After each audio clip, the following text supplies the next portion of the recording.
Fertility പ്രിസർവേഷൻ്റെ കാര്യങ്ങളെക്കുറിച്ചുള്ള വ്യാകുലതകളാണ്. പലപ്പോഴും അവർക്ക് നമ്മളോട് അവർ ചോദിക്കുന്നത്, സാറേ കീമോതെറാപ്പി എടുത്തു കഴിഞ്ഞാൽ നമുക്ക് നമ്മുടെ വീണ്ടും കുഞ്ഞുണ്ടാവാൻ സാധ്യതയുണ്ടോ, അതുപോലെ തന്നെ റേഡിയേഷൻ അല്ലെങ്കിൽ സർജറിക്ക് ശേഷം കുട്ടികൾ ഉണ്ടാവോ സാധ്യതയുണ്ടോ എന്നതിനെ കുറിച്ചാണ്. ക്യാൻസർ എന്ന് പറയുമ്പം പെട്ടെന്ന് ജീവൻ രക്ഷിക്കാൻ എന്ത് ചെയ്യണം എന്നല്ലേ ആലോചിക്കുകയുള്ളൂ. ഡോക്ടർ നേരത്തെ പറഞ്ഞതുപോലെ ഒരു ബോർഡ് കൂടി നമ്മളുടെ വിഭാഗം മാത്രമല്ല, ഒരു മുന്നേക്കുള്ള ജീവിതം എങ്ങനെ നമ്മൾ സൂക്ഷിക്കണം, കാരണം അവർ വീണ്ടും ജീവിക്കുമെന്ന് വിചാരിച്ചാണല്ലോ നമ്മൾ ചികിത്സിക്കുന്നത്. ലൈഫ് ആഫ്റ്റർ ക്യാൻസർ ഇപ്പോൾ നമുക്ക് ഇൻക്രീസ് ചെയ്യണം. ആ ജീവിതത്തിൽ നമുക്ക് നമ്മുടെ പ്രത്യുൽപാദന ശേഷി നിലനിർത്തിക്കൊണ്ട് തന്നെ നമുക്ക് മുന്നോട്ട് പോകാൻ സാധിക്കും. നമസ്കാരം, ഞാൻ ഡോക്ടർ അശ്വതി കുമാരൻ, ആസ്റ്റർ മിംസ് കോട്ടക്കലിലെ റിപ്രൊഡക്റ്റീവ് മെഡിസിൻ വിഭാഗം fertility and IVF centre Aster മിറക്കിളിൻ്റെ മേധാവിയാണ്. എന്നോടൊപ്പം ഇന്ന് doctor Mohammed Shafi, consultant oncologist Aster MIMS കോട്ടക്കലും ഉണ്ട്. ഇന്ന് നിങ്ങളോട് ഫെർട്ടിലിറ്റി പ്രിസർവേഷനെ കുറിച്ചാണ് സംസാരിക്കുന്നത്. നമുക്കറിയാം, പലപ്പോഴും നമുക്ക് ക്യാൻസർ ട്രീറ്റ്മെൻറ്റിൽ ഫെർട്ടിലിറ്റി പ്രിസർവേഷൻ ഒരു ഇഷ്യൂ ആയി വരാറുണ്ട്. നമുക്കറിയാം, പണ്ടൊക്കെ നമുക്ക് ക്യാൻസർ എന്ന് പറയുന്നത് എപ്പോഴും ഒരു 50 എബോവ്, അതായത് 50 വയസ്സിന് ശേഷം കണ്ടുവരുന്ന ഒരു രോഗമായിരുന്നു. പക്ഷേ ഇന്ന് അങ്ങനെയല്ല. പലപ്പോഴും നമുക്ക് 20s അതേപോലെ തന്നെ 30s ഒത്തിരി പേഷ്യൻസ് നമുക്ക് ക്യാൻസറായിട്ട് വരാറുണ്ട്. പക്ഷേ ക്യാൻസറിൻ്റെ ട്രീറ്റ്മെൻറ്റിനേക്കാളും അവരെ അലട്ടുന്ന കാര്യം എന്താണെന്ന് വെച്ചിട്ടുണ്ടെങ്കിൽ നമുക്ക് ഫെർട്ടിലിറ്റി പ്രിസർവേഷൻ്റെ കാര്യങ്ങളെക്കുറിച്ചുള്ള വ്യാകുലതകളാണ്. പലപ്പോഴും അവർക്ക് നമ്മളോട് അവർ ചോദിക്കുന്നത്, സാറേ കീമോതെറാപ്പി എടുത്തു കഴിഞ്ഞാൽ നമുക്ക് നമ്മുടെ വീണ്ടും കുഞ്ഞുണ്ടാവാൻ സാധ്യതയുണ്ടോ, അതുപോലെ തന്നെ റേഡിയേഷൻ അല്ലെങ്കിൽ സർജറിക്ക് ശേഷം കുട്ടികൾ ഉണ്ടാവോ സാധ്യതയുണ്ടോ എന്നതിനെ കുറിച്ചാണ്. അപ്പോൾ പല സമയത്തും നമുക്ക് ഇന്ന് പറയാം, നമ്മൾ ഒരു യങ് ഏജിൽ നമ്മൾ പലപ്പോഴും ഫെർട്ടിലിറ്റി സ്പെയറിങ് സർജറീസ് എന്ന് പറയും. അതായത് ക്യാൻസറിന് വേണ്ടി മിനിമൽ സർജറീസ് മാത്രമേ ചെയ്യാറുള്ളൂ. പക്ഷേ പലപ്പോഴും സ്റ്റേജ് കൂടിക്കഴിഞ്ഞാൽ, അതായത് സ്റ്റേജ് 2 മുതൽ നമുക്ക് കീമോതെറാപ്പിയും, ചിലപ്പോൾ സ്റ്റേജ് 3 അല്ലെങ്കിൽ സ്റ്റേജ് 3ൻ്റെ മുകളിലായി കഴിഞ്ഞാൽ നമുക്ക് റേഡിയേഷൻ ഒക്കെ വേണ്ടി വരും. ഇത്തരം സാഹചര്യങ്ങളിൽ നമുക്ക് ഫെർട്ടിലിറ്റി സ്പെയറിങ് കാര്യങ്ങളെക്കുറിച്ച് അവരോട് നമുക്ക് ഡിസ്കസ് ചെയ്തതിന് ശേഷം നമ്മൾ തീരുമാനം എടുക്കുന്നതാണ്. അപ്പോൾ നമുക്ക് ഇതിനെക്കുറിച്ച് പറയുകയാണെങ്കിൽ, നമ്മൾ മിക്കവാറും കേസുകളിൽ നമ്മൾ ചെയ്യുന്നത് എന്താണെന്ന് വെച്ചിട്ടുണ്ടെങ്കിൽ, നമ്മളൊരു ഫെർട്ടിലിറ്റി ബോർഡ് എന്ന് പറഞ്ഞിട്ടുള്ള ഒരു ബോർഡുണ്ട്. അതിൽ നമ്മൾ ക്യാൻസർ ട്രീറ്റ്മെൻറ്റ് തുടങ്ങുന്നതിന് മുന്നേ ആ ബോർഡിൽ നമുക്ക് surgical oncologist, radiation oncologist, medical oncologist, അതുപോലെ തന്നെ നമ്മുടെ റിപ്രൊഡക്റ്റീവ് മെഡിസിൻ സ്പെഷ്യലിസ്റ്റായ മാഡം അശ്വതി മാഡം തുടങ്ങിയവരൊക്കെ ഉണ്ടാവും. അങ്ങനെ നമ്മളെല്ലാവരും കൂടി ഡിസ്കസ് ചെയ്തതിന് ശേഷം ഈ പേഷ്യൻറ്റിന് ഇതിൽ ഏത് തരത്തിലുള്ള ട്രീറ്റ്മെൻറ്റാണ് അല്ലെങ്കിൽ ഏത് തരത്തിലുള്ള പ്രിസർവേഷനാണ് വേണ്ടത് എന്ന് നമ്മൾ തീരുമാനിക്കും. ഇതിനെക്കുറിച്ച് കൂടുതലായിട്ട് അശ്വതി മാഡം നിങ്ങളോട് സംസാരിക്കും. ഡോക്ടർ ഷാഫി വളരെ വിശദമായി പറഞ്ഞു.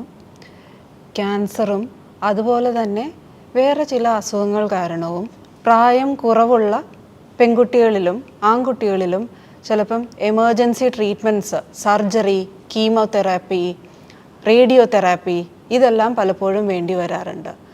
ഈ ചികിത്സകൾ നമ്മൾ മുന്നോട്ടുള്ള പ്രത്യുത്പാദന ശേഷിയെക്കുറിച്ച് ആലോചിക്കാതെ പലപ്പോഴും ചെയ്തു കഴിഞ്ഞിട്ടുണ്ടെങ്കിൽ അവർ പിന്നീട് ഗർഭം ധരിക്കണമെന്ന് ആഗ്രഹിക്കുമ്പോൾ, അല്ലെങ്കിൽ അച്ഛനും അമ്മയും ആകണമെന്ന് ആഗ്രഹിക്കുന്ന സമയത്ത് പലപ്പോഴും വിഷമാവസ്ഥയിലൂടെ പോകാറുണ്ട്, വന്ധ്യത അനുഭവിക്കാറുണ്ട്. അപ്പോൾ ഇങ്ങനെയുള്ളവർക്ക് നമുക്ക് മുന്നിലേക്ക് പ്രതീക്ഷ നൽകാവുന്ന, അച്ഛനും അമ്മയും ആകുക എന്നുള്ള ആ സ്വപ്നം നേടാനായിട്ട് അവരെ സഹായിക്കുന്ന ട്രീറ്റ്മെൻറ്റാണ് ഫെർട്ടിലിറ്റി പ്രിസർവേഷൻ. ഡോക്ടർ പറഞ്ഞതുപോലെ ക്യാൻസർ ട്രീറ്റ്മെൻറ്റിന് പലപ്പോഴും കീമോതെറാപ്പി, സർജറി ഇതെല്ലാം ചെയ്യുന്നത് ഏത് ക്യാൻസർ ആണെന്നുള്ളതിനനുസരിച്ച് വൃഷ്ണങ്ങൾ എന്ന് പറഞ്ഞാൽ ആൺകുട്ടികളിൽ ടെസ്റ്റിസ് നീക്കം ചെയ്യുന്നത് പോലെ, ടെസ്റ്റിസിൽ സ്പേം ഉണ്ടാകുന്നതിനെ ബാധിക്കുന്ന പോലത്തെ ചികിത്സകൾ പലപ്പോഴും എടുക്കേണ്ടി വരാറുണ്ട്. ജീവൻ നിലനിർത്താൻ വേണ്ടിയിട്ടാണ് ആ ചികിത്സകൾ വേണ്ടത്. അത് കാരണം അത് ഒഴിവാക്കാനായിട്ടാകില്ല. അതേപോലെ തന്നെ പെൺകുട്ടികൾക്ക് ഓവറിയെയും യൂട്രസിനെയും എല്ലാം ബാധിക്കുന്ന രീതിയിൽ ക്യാൻസർ ചികിത്സകൾ, അല്ലെ എൻഡോമെട്രിയോസിസ്, ഫൈബ്രോയിഡ്സ് അതുപോലെ ഉള്ള അസുഖങ്ങൾക്ക് ചിലപ്പം എമർജൻസി ആയിട്ട് തന്നെ ചിലപ്പം സർജറിയോ ചികിത്സകളോ വേണ്ടി വരാറുണ്ട്. അപ്പം ഇങ്ങനെയുള്ള എമർജൻസി സിറ്റുവേഷനിൽ പോലും മുന്നോട്ടുള്ള പ്രത്യുത്പാദന ശേഷിയെ എങ്ങനെ നിലനിർത്താം എന്നുള്ളതൊന്ന് ആലോചിച്ച് നമ്മൾ മുന്നോട്ട് നീങ്ങുകയാണെങ്കിൽ നമുക്ക് പിന്നീട് ഗർഭധാരണം അച്ഛനും അമ്മയും ആകാൻ ആഗ്രഹിക്കുന്ന സമയത്തേക്ക് ട്രീറ്റ്മെൻറ്റിലൂടെയോ അല്ലാതെയോ പ്രഗ്നൻ്റ് ആകാനായിട്ട് സാധിക്കും. ഡോക്ടർ നേരത്തെ ഫെർട്ടിലിറ്റി പ്രിസർവിങ് സർജറി എന്ന് പറഞ്ഞു. പലപ്പോഴും ക്യാൻസറിന് വേണ്ടിയുള്ള ചികിത്സകൾ ചെയ്യുന്ന സമയത്ത് ഒരു പക്ഷേ അണ്ഡാശയത്തിലല്ല ക്യാൻസർ, അതിനടുത്തുള്ള അവയവങ്ങളിലാണ് ക്യാൻസർ എന്നുണ്ടെങ്കിൽ അതിനുള്ള മരുന്നുകൾ അല്ലെങ്കിൽ റേഡിയേഷൻ ചെയ്യുന്നതിന് മുമ്പ്, സർജറി ചെയ്യുന്നതിന് മുമ്പ് ആ അവയവങ്ങളുടെ സ്ഥാനം മാറ്റി നിർത്തുകയാണെങ്കിൽ സർജറിയുടെ സമയത്ത് അവയെ നീക്കം ചെയ്യേണ്ടാത്ത അവസ്ഥയില്ലാത്തവർക്ക് മാറ്റി നിർത്തുകയാണെങ്കിൽ നമുക്ക് അവയുടെ ക്ഷമത പരിപാലിക്കാനായിട്ട് സാധിക്കും. പക്ഷേ ആ അവയവങ്ങൾ നീക്കിയാലേ ആകുള്ളൂ, പെൺകുട്ടികളിൽ അണ്ഡാശയങ്ങൾ നീക്കിയാലേ ആകുള്ളൂ. എമർജൻസി സർജറിയിലൂടെ ചിലപ്പോൾ നീക്കേണ്ടി വരുന്ന പോലത്തെ അവസ്ഥ, ഓവറി തിരിഞ്ഞു, അപ്പോൾ ചിലപ്പോൾ ഓവറി തന്നെ നീക്കേണ്ടി വരേണ്ട പോലത്തെ ഒരവസ്ഥ വന്നേക്കാം, അല്ലെ ഓവറിയിൽ സിസ്റ്റ് വന്ന് റപ്ചറായി പെട്ടെന്ന് നീക്കേണ്ടി വന്നേക്കാം. അങ്ങനെയുള്ള ഒരു സമയത്ത് റിപ്രൊഡക്റ്റീവ് മെഡിസിൻ കൺസൾട്ടൻറ്റിനെ കൂടെ ഡോക്ടർ ഉൾപ്പെടുത്തി കഴിഞ്ഞിട്ടുണ്ടെങ്കിൽ, രോഗിയും അപ്രോച്ച് ചെയ്യുകയാണെങ്കിൽ ആ സർജറിയുടെ സമയത്ത് തന്നെ ഓവറിയിലെ ടിഷ്യൂ നമുക്ക് ക്രയോ പ്രിസർവ് ചെയ്ത് തണുപ്പിച്ച് സൂക്ഷിച്ച് വെക്കാനായിട്ട് സാധിക്കും. എന്തായാലും നീക്കേണ്ടി വരികയാണ് അവയവം. അപ്പോൾ ആ അവയവത്തിലെ അണ്ടോൽപാദനം നടക്കാവുന്ന ആ പ്രതലം ശേഖരിച്ച് നമുക്ക് ഫ്രീസ് ചെയ്ത് സൂക്ഷിക്കാൻ സാധിക്കും. പിന്നീട് പെൺകുട്ടി പ്രഗ്നൻ്റ് ആഗ്രഹിക്കുന്ന സമയത്ത് അത് തിരിച്ച് ശരീരത്തിലെ കയ്യിലെ തൊലിയുടെ താഴെയോ അല്ലെങ്കിൽ ഗർഭാശയത്തിനടുത്തേക്ക് തന്നെയോ തിരിച്ച് ട്രാൻസ്പ്ലാന്റ് ചെയ്ത് കഴിഞ്ഞ് പ്രഗ്നൻസിക്ക് വേണ്ടിയിട്ട് സാധ്യതയുണ്ടാവും. ഇപ്പം ഞാൻ പറഞ്ഞത് ഒവേറിയൻ ടിഷ്യൂ ക്രയോ പ്രിസർവേഷൻ ആണ്. ഇതിലും സാധാരണയായിട്ട് ഇതൊരു എമർജൻസി സിറ്റുവേഷനിൽ മാത്രമേ ആവശ്യമുള്ളൂ. 2 അണ്ഡാശയങ്ങളും നീക്കേണ്ടി വരുന്ന പോലത്തെ ഒരു സിറ്റുവേഷൻ. ആൺകുട്ടികളിലാണെങ്കിൽ 2 വൃഷ്ണങ്ങളും ഒരുമിച്ച് എമർജൻസി സർജറിയിൽ നീക്കേണ്ടി വരുന്ന പോലത്തെ ഒരു സിറ്റുവേഷൻ ആണെങ്കിൽ നമ്മൾക്ക് ടെസ്റ്റിസിൻ്റെ ടിഷ്യൂവും ഇതുപോലെ തന്നെ സൂക്ഷിച്ചു വെക്കാനായിട്ട് സാധിക്കും. റിപ്രൊഡക്റ്റീവ് മെഡിസിൻ വിഭാഗത്തെ അറിയിച്ചാൽ മതി, നമ്മൾ സർജറി ചെയ്യുന്നിടത്ത് വന്ന് ശേഖരിച്ച് ഫ്രീസ് ചെയ്ത് സൂക്ഷിക്കും. ഫ്രീസ് ചെയ്ത് സൂക്ഷിക്കുന്നത് മിതമായ ചിലവിലാണ്, വർഷങ്ങൾ സൂക്ഷിച്ചു വെക്കാനായിട്ട് സാധിക്കും. കൂടുതൽ സാധാരണയായിട്ട് ഫെർട്ടിലിറ്റി പ്രിസർവേഷന് വേണ്ടി ചെയ്യുന്നത് പ്രായപൂർത്തിയായ പെൺകുട്ടികളുടെ അണ്ഡം അല്ലെങ്കിൽ എംബ്രിയോ ഫ്രീസ് ചെയ്ത് വെക്കാനായിട്ടാണ്. എംബ്രിയോ ഫ്രീസ് ചെയ്യുക സാധാരണഗതിയിൽ പ്രായപൂർത്തിയായി കല്യാണം കഴിച്ച പെൺകുട്ടികൾക്ക് എമർജൻസി ആയിട്ട് ക്യാൻസർ ട്രീറ്റ്മെൻറ്റ് പോലെയുള്ള കാര്യങ്ങൾ ചെയ്ത് പ്രത്യുത്പാദന ശേഷി കുറഞ്ഞു പോകുന്ന പോലത്തെ അവസ്ഥയിലാണ്. അവരിൽ ഒരു 2 ആഴ്ച സമയം കിട്ടുകയാണെങ്കിൽ അണ്ഡാശയങ്ങളിൽ ആ സമയത്തുള്ള ശേഖരിക്കാവുന്ന അണ്ഡങ്ങളെ മരുന്നുകൾ കൊടുത്ത് വികസിപ്പിച്ച് IVF-ലൂടെ പുറത്തെടുത്ത് കല്യാണം കഴിച്ച പെൺകുട്ടിയാണെങ്കിൽ ഭർത്താവിൻ്റെ ബീജവുമായി ചേർത്ത് കുഞ്ഞിൻ്റെ ആദ്യത്തെ സെല്ലുകളായ ഭ്രൂണങ്ങൾ എംബ്രിയോസായി നമുക്ക് സൂക്ഷിച്ചു വയ്ക്കാനായിട്ട് സാധിക്കും. ക്യാൻസറിൻ്റെ ട്രീറ്റ്മെൻറ്റ് കഴിഞ്ഞ് പിന്നീട് അണ്ഡോത്പാദനം തീരെ നടക്കാത്ത അവസ്ഥ വരികയാണെങ്കിലും അവർക്ക് ആരോഗ്യമുള്ള കുഞ്ഞുങ്ങളെ 3 തൊട്ട് 5 വർഷം കഴിഞ്ഞ് ക്യാൻസറിൻ്റെ മുഴുവൻ ചികിത്സയും കഴിഞ്ഞ് ഈ ഭ്രൂണങ്ങളെ ഗർഭാശയത്തിലേക്ക് തിരിച്ച് നിക്ഷേപിച്ചു കഴിഞ്ഞാൽ പ്രഗ്നൻ്റ് ആകാനായിട്ടുള്ള സാധ്യതയുണ്ട്. ഡോക്ടർ ഷാഫി, നമ്മുടെ ഇവിടെ ലുക്കീമിയ പോലെയുള്ള അസുഖങ്ങൾ, അതുപോലെ തന്നെ മുന്നേ ചികിത്സിക്കേണ്ടി വന്നവർ, കുഞ്ഞുങ്ങളാകാൻ ആഗ്രഹിക്കുന്നവരെ ഡോക്ടർ കാണാറുണ്ടോ? അതേപോലെ തന്നെ എത്ര സാധാരണയാണ് ഇതുപോലെയുള്ള ക്യാൻസറുകൾ യങ്ങർ ഏജ് ഗ്രൂപ്പിൽ കാണുന്നത് തന്നെയല്ലേ? അതുപോലെ വേറെയും അസുഖങ്ങൾ? മാഡം, നമ്മൾ പണ്ടൊക്കെ ക്യാൻസർ ഒരു മഹാമാരി, അതായത് ഒരു മാരകമായ അസുഖം എന്നുള്ള രീതിയിലായിരുന്നു നമ്മൾ കണ്ടിരുന്നത്. പക്ഷേ മാഡം ഇപ്പോഴങ്ങനെയല്ല. നമുക്ക് ഏകദേശം നമ്മൾ ഏർലി സ്റ്റേജസിൽ നമ്മൾ കണ്ടെത്തി കഴിഞ്ഞ് കഴിഞ്ഞാൽ ഏകദേശം നമുക്കൊരു 80% ക്യാൻസേഴ്സ് നമുക്ക് ചികിത്സിച്ച് ഭേദമാക്കാൻ പറ്റും. അപ്പോൾ നമുക്ക് ലൈഫ് ആഫ്റ്റർ ക്യാൻസർ എന്നുള്ള ഒരു കൺസെപ്റ്റ് നമ്മൾ കൂടുതൽ ആലോചിക്കേണ്ടിയിരിക്കുന്നു. അപ്പോൾ ഇപ്പോൾ പണ്ട് നമ്മൾ ഈ ഒരു പ്രിസർവേഷൻ എന്നുള്ള രീതിയിലല്ല, ഒരു റാഡിക്കൽ അപ്രോച്ച് ആയിരുന്നു. പക്ഷേ ഇന്ന് നമ്മൾ മാറിക്കൊണ്ടിരിക്കുകയാണ്. ഇപ്പോൾ നമുക്ക് അറിയാം, യങ് ആൾക്കാർ, യങ് പേഷ്യൻസിൽ വന്നു കഴിഞ്ഞാൽ നമ്മളിങ്ങനെ ഫെർട്ടിലിറ്റി പ്രിസർവേഷൻസും ഇതെല്ലാം നമ്മൾ അവർക്ക് ചിലപ്പോൾ ഒരു ട്രീറ്റ്മെൻറ്റ് കഴിയാൻ ചിലപ്പോൾ നമ്മളൊരു 2 to 5 years എടുത്തു കഴിഞ്ഞാൽ അതിനുശേഷം അവർക്കൊരു നോർമൽ ലൈഫ് ഉണ്ട്. അപ്പോൾ അതിനു വേണ്ടി നമ്മളൊരു ട്രീറ്റ്മെൻറ്റ് കൊണ്ട് അവർക്കൊരു പ്രത്യുൽപാദന ശേഷിക്ക് ഒരു പ്രശ്നം വരരുത് എന്നുള്ള രീതിയിൽ തന്നെയാണ് നമുക്ക് എല്ലാവർക്കും അറിയാം, നമ്മുടെ ഒരു ബേസിക് നീഡാണ് നമ്മുടെ ഒരു ബയോളജിക്കൽ ചൈൽഡ് എന്നുള്ളത്.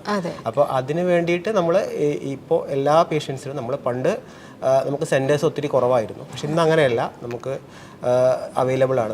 നമ്മുടെ കോട്ടക്കൽ മിംസിൽ തന്നെ നമുക്ക് അവൈലബിൾ ആണ്. അപ്പോൾ നമ്മൾ ആ ഒരു ഓപ്ഷൻ പറയും. പലരും അതിനെ ആക്സെപ്റ്റ് ചെയ്യാറുണ്ട്. പിന്നെ പലരെയും നമുക്ക് കാണുമ്പോൾ ഇപ്പോൾ സങ്കടം വരാറുണ്ട്. പലപ്പോഴും നമ്മളൊരു മുന്നേ ട്രീറ്റ് ചെയ്ത പേഷ്യൻ്റ് നമ്മളത് പ്രിസർവ് ചെയ്യാത്ത പല ഇൻസ്റ്റിറ്റ്യൂഷനുകളിലും അന്നൊരു പ്രോട്ടോകോൾ ഉണ്ടായിരുന്നില്ല. അതുകൊണ്ട് തന്നെ അവർക്ക് പിന്നെ അവർ നോർമൽ ലൈഫിൽ വന്നു, പക്ഷേ അവർക്ക് സ്വന്തമായിട്ട് അവരുടെ ബയോളജിക്കൽ ചൈൽഡ് ക്യാൻസർ എന്ന് പറയുമ്പം പെട്ടെന്ന് ജീവൻ രക്ഷിക്കാൻ എന്ത് ചെയ്യണം എന്നല്ലേ ആലോചിക്കുകയുള്ളൂ.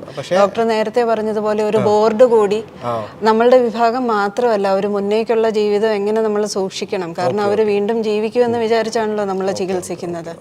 അതേപോലെ ഡോക്ടർ പറഞ്ഞതുപോലെ എല്ലാ വിഭാഗങ്ങളിലെയും കൺസേൺഡ് ആയിട്ടുള്ള വിഭാഗങ്ങളിലെ ഗൈനക്കോളജിയിലെയും റിപ്രൊഡക്റ്റീവ് മെഡിസിനിലെയും അതേപോലെ ആണുങ്ങളാണെങ്കിൽ തന്നെയും യൂറോളജിയും എല്ലാവരും കൂടെ ഒരുമിച്ചിരുന്ന് അവർക്കൊരു തീരുമാനം എടുത്തു കഴിഞ്ഞാൽ നമുക്ക് തീർച്ചയായിട്ടും അവരുടെ മുന്നിലേക്കുള്ള ജീവിതം, ക്വാളിറ്റി ഓഫ് ലൈഫും പ്രത്യുത്പാദന ശേഷി, റിപ്രൊഡക്റ്റീവ് പൊട്ടൻഷ്യലും നമുക്ക് എപ്പോഴും പ്രിസർവ് ചെയ്യാനായിട്ട്, സൂക്ഷിച്ചു വെക്കാനായിട്ട് സാധിക്കും. അതെ, ഇവിടെ മെഡിസിൻ ഭയങ്കര അഡ്വാൻസ്ഡ് ആയി വരികയാണ്, ന്യൂ ട്രീറ്റ്മെൻറ്റ്സ് വന്നുകൊണ്ടിരിക്കുകയാണ്.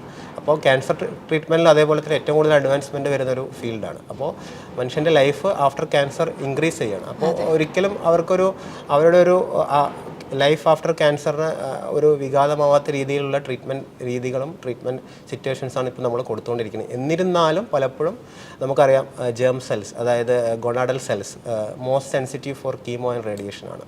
അപ്പോൾ നമ്മളത് പ്രിസർവ് ചെയ്ത് പലപ്പോഴും പല കീമോസ് ആയിട്ടുള്ള ആൽക്കലേറ്റിംഗ് ഏജൻസ്, അതുപോലെ തന്നെ പ്ലാറ്റിനം കോമ്പൗണ്ട്സിലുള്ള കുറച്ച് കീമോ ഉണ്ട്, ഇതൊക്കെ നമുക്ക് ഉണ്ടാക്കാറുണ്ട്, നമ്മൾ കാണാറുണ്ട്.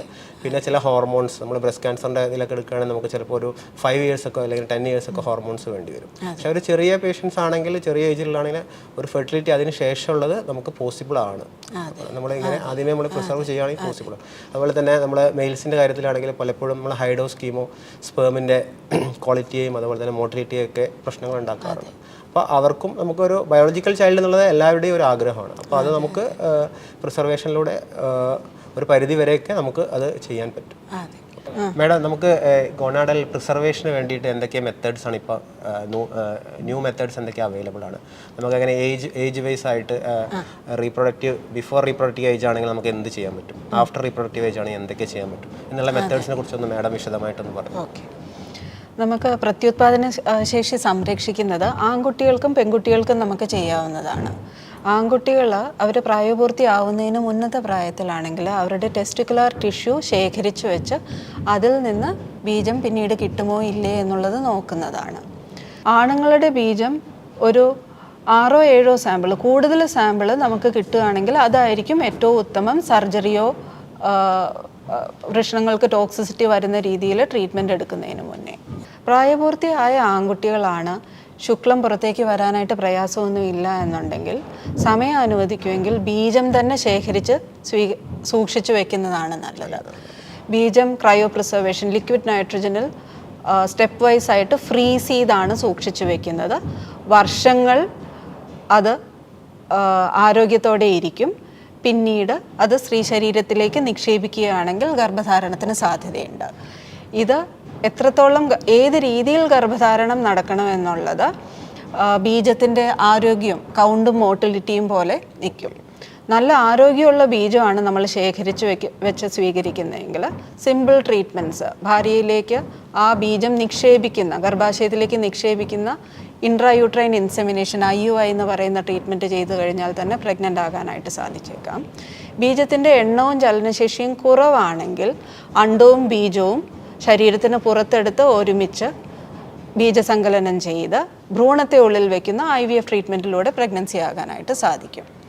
പ്രായപൂർത്തിയായ പെൺകുട്ടികളിലാകട്ടെ എമർജൻസി സർജറി ആണ് വേണ്ടി വരുന്നത്. അണ്ടാശയം നീക്കണമെന്നുണ്ടെങ്കിൽ ഒവേറിയൻ ടിഷ്യൂ, അണ്ടാശയത്തിൻ്റെ അണ്ടങ്ങളുള്ള ആ പ്രതലം നമുക്ക് സൂക്ഷിച്ചു വെച്ച് പിന്നീട് ശരീരത്തിലേക്ക് തിരിച്ച് നിക്ഷേപിച്ച് പ്രഗ്നൻ്റ് ആകാനായിട്ട് നോക്കാൻ സാധിക്കും. കൂടുതൽ സാധാരണയായിട്ട് ചെയ്യുന്നത് പ്രായപൂർത്തിയായ പെൺകുട്ടികൾ കല്യാണം കഴിച്ചവരല്ല എന്നുണ്ടെങ്കിൽ മരുന്നുകൾ തന്ന് അണ്ടവികസനം നടത്തി മെച്യൂരിറ്റി എത്തിയ അണ്ടങ്ങളെ ശേഖരിച്ച് ഫ്രീസ് ചെയ്ത് വെക്കുന്നതാണ് ഊസൈറ്റ് ക്രയോ പ്രിസർവേഷൻ. കല്യാണം കഴിച്ച പെൺകുട്ടികളിൽ ഭർത്താവിൻ്റെ ആരോഗ്യമുള്ള ബീജം നമുക്ക് ലഭിക്കുകയാണെങ്കിൽ ഈ അണ്ടങ്ങളെ ബീജവുമായി സങ്കലനം, ഇൻവിട്രോ ഫെർട്ടിലൈസേഷൻ ചെയ്ത് എംബ്രിയോകളെ നമുക്ക് സൂക്ഷിച്ചു വയ്ക്കാവുന്നതാണ്. വേറെ സർജിക്കലായിട്ടുള്ള ഫെർട്ടിലിറ്റി പ്രിസർവേഷൻ എന്ന് പറയുന്നത് റേഡിയേഷൻ വരുന്ന ഫീൽഡിലേക്ക് പ്രത്യുത്പാദന ശേഷിയെ അഫക്റ്റ് ചെയ്യുന്ന ഓർഗൻസ് വരുന്നെങ്കിൽ, അണ്ടാശയങ്ങൾ യൂട്രസ് തന്നെ ഉണ്ടെങ്കിൽ അതിനെ സ്ഥാനം മാറ്റി നിർത്തി പിന്നീട് തിരിച്ച് സ്ഥാനത്തേക്ക് കൊണ്ടുവന്നാൽ പഴയതുപോലെ തന്നെ ഗർഭം ധരിക്കാനായിട്ടുള്ള സാധ്യത കിട്ടും. പുരുഷ വന്ധ്യതയും തടയാനായിട്ട് ഇതുപോലെയുള്ള വേറെ മാർഗങ്ങൾ നോക്കാവുന്നതാണ്. പലപ്പോഴും ക്യാൻസർ പോലെയുള്ള മാരകാസുഖങ്ങൾ വരുമ്പം അതിൻ്റെ ചികിത്സയെക്കുറിച്ച് മാത്രമേ ചിന്തിക്കുകയുള്ളൂ, അതിൻ്റെ ചികിത്സാ ചിലവുകളും. പിന്നീട് അത് കഴിഞ്ഞുള്ള ജീവിതത്തെക്കുറിച്ചും പ്രത്യുത്പാദന ശേഷിയോ ഒന്നും കുറിച്ചും ആ സമയത്ത് ചിന്തിക്കില്ല. പിന്നെ ഇതിനെല്ലാം ഒരുപാട് ചിലവ് കൂടുതലാണോ എന്നുള്ള പേടി കൊണ്ടും പലപ്പോഴും ഇതിനെക്കുറിച്ച് ചിന്തിക്കാതിരിക്കും. പ്രത്യുത്പാദന ശേഷി നിലനിർത്തുന്ന ഈ ചികിത്സകൾ താങ്ങാവുന്ന ചിലവിൽ തന്നെയാണ് രോഗികൾക്ക് നമ്മൾ നൽകുന്നത്. അത് കാരണം പിന്നീടുള്ള ആ ജീവിതത്തിലെ പ്രത്യുത്പാദന ശേഷി നിലനിർത്താൻ വേണ്ടിയിട്ട് കഴിയുന്നതും ഈ ചികിത്സാ രീതികൾ ഉൾക്കൊണ്ട് അവനവൻ്റെ പ്രത്യുത്പാദന ശേഷി നിലനിർത്തുക തന്നെയാണ് വേണ്ടത്. ചിലവിനെ പേടിക്കേണ്ടതില്ല. മിതമായ ചിലവിൽ തന്നെയാണ് ഈ ചികിത്സകൾ ഓഫർ ചെയ്യുന്നത്. അപ്പോൾ നമ്മളോട് അശ്വതി മാഡം വളരെ വിശദമായി തന്നെ ഫെർട്ടിലിറ്റി പ്രിസർവിങ് ടെക്നിക്കുകളെക്കുറിച്ച് അതിൻ്റെ രീതികളെക്കുറിച്ചൊക്കെ വളരെ വിശദമായിട്ട് തന്നെ നമുക്ക് എക്സ്പ്ലെയിൻ ചെയ്ത് തന്നു. അപ്പോൾ നമുക്കറിയാം ക്യാൻസർ എന്ന മഹാമാരിയെ നമ്മൾ നേരിടുന്നതിന് മുന്നേ നമ്മുടെ യങ് ഏജുള്ള പേഷ്യൻസ് ആണെങ്കിൽ നമ്മൾ ഈ ഫെർട്ടിലിറ്റി പ്രിസർവേഷന് കൂടി ഒരു ഇമ്പോർട്ടൻസ് കൊടുക്കണം. അങ്ങനെ നമ്മൾ ഫെർട്ടിലിറ്റി പ്രിസർവിങ് ടെക്നിക്സ് യൂസ് ചെയ്ത് നമ്മൾ പ്രിസർവ് ചെയ്ത് വെച്ച് കഴിഞ്ഞാൽ നമ്മൾ ആഫ്റ്റർ ലൈഫിൽ നമുക്കറിയാം പുതിയ മോഡേൺ ഒത്തിരി ടെക്നിക്സ് ഉണ്ടായതുകൊണ്ട് തന്നെ ക്യാൻസർ ട്രീറ്റ്മെൻറ്റിലും ഒത്തിരി ടെക്നിക്സ് നമുക്ക് മോഡേൺ ടെക്നിക്സ് വന്നിട്ടുണ്ട്. അപ്പോൾ നമ്മൾ ലൈഫ് ആഫ്റ്റർ ക്യാൻസർ ഇപ്പോൾ നമുക്ക് ഇൻക്രീസ് ചെയ്യണം. ആ ജീവിതത്തിൽ നമുക്ക് നമ്മുടെ പ്രത്യുൽപാദന ശേഷി നിലനിർത്തിക്കൊണ്ട് തന്നെ നമുക്ക് മുന്നോട്ട് പോകാൻ സാധിക്കും. മറ്റൊരു ഹെൽത്ത് ടോപ്പിക്കുമായി വീണ്ടും കാണാം. നന്ദി, നമസ്കാരം.